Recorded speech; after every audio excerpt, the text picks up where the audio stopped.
here. Come on in. Thank you. Now, why don't I take this food and put it in the oven to keep it warm, and I want you to take off your jacket and fix us a couple of drinks. I'll bring the ice in a minute. Okay. Do you want me to get that? Oh, would you please? Sure. Hello? Hello?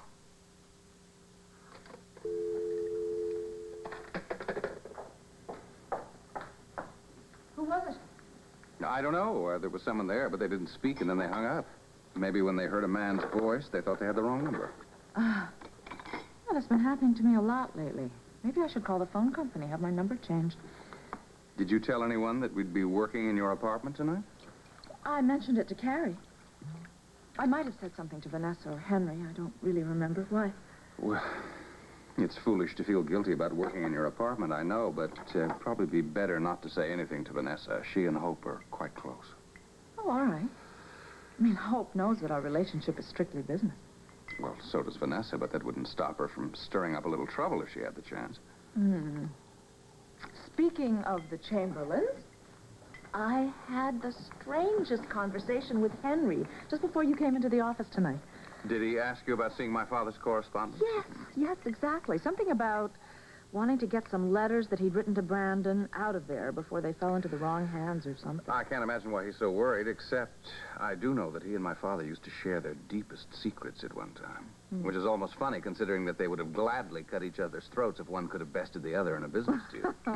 Well, that's what makes empires and fortunes. It's also what makes men like my father die bitter and lonely, with no one there at the end who really cares about them. And look at the web of intrigue he left behind him.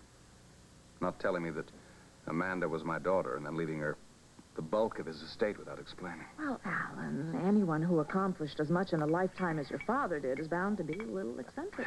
The only thing my father ever accomplished was making money, and how empty all that turned out to be.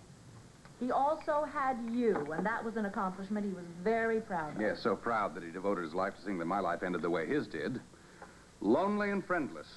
Oh, now that is not true. Of course it is. I hoped when I met Hope that it would change all of that. But now she won't even talk to me. So I might as well devote 18 hours a day to the company the way my father did. Alan, forgive me for saying this, but you know, there just might be a woman out there somewhere who would understand the pressures of running a company like Spaulding Enterprises. Who might even love you more for your success. I'm not interested in another woman, Diane. I just want Hope to give me a second chance, and I swear to you when she does, I'll work for the day when Amanda's well enough to take over the lion's share of responsibility with Ross's supervision. And then when Philip's out of college, they can show him the ropes, and I will bow out gracefully and spend the rest of my life with Hope, enjoying it. Where do I fit into that picture?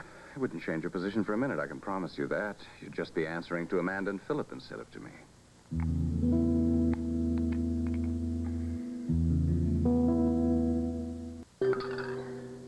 Alan, it is just silly for you to go all the way back to your club when you could easily just sleep right here on the sofa. Lord knows you've done it before. Oh, thank you. But if Hope called for any reason, or Bert, I want to be able to get back to them. Well, you can call your club for your messages. All right, I won't push. Well, thank you for working so late, and thank you for your hospitality. And thank you for our takeout Chinese dinner. Oh, nothing but the best. It was the least I could do since you gave up your evening to help me catch up on my business. Our business. So, same time, same place tomorrow night? If you don't mind. Trust me, I don't mind a bit. Thank you. You're a good friend. Good night. Good night. Drive carefully.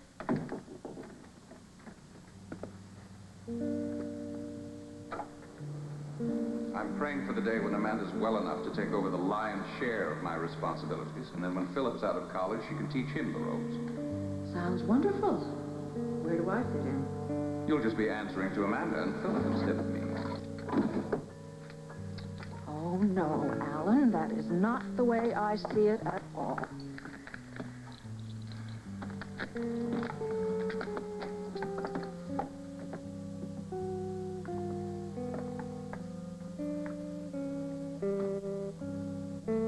Thank God I saved these tapes to protect myself from that day ever happening.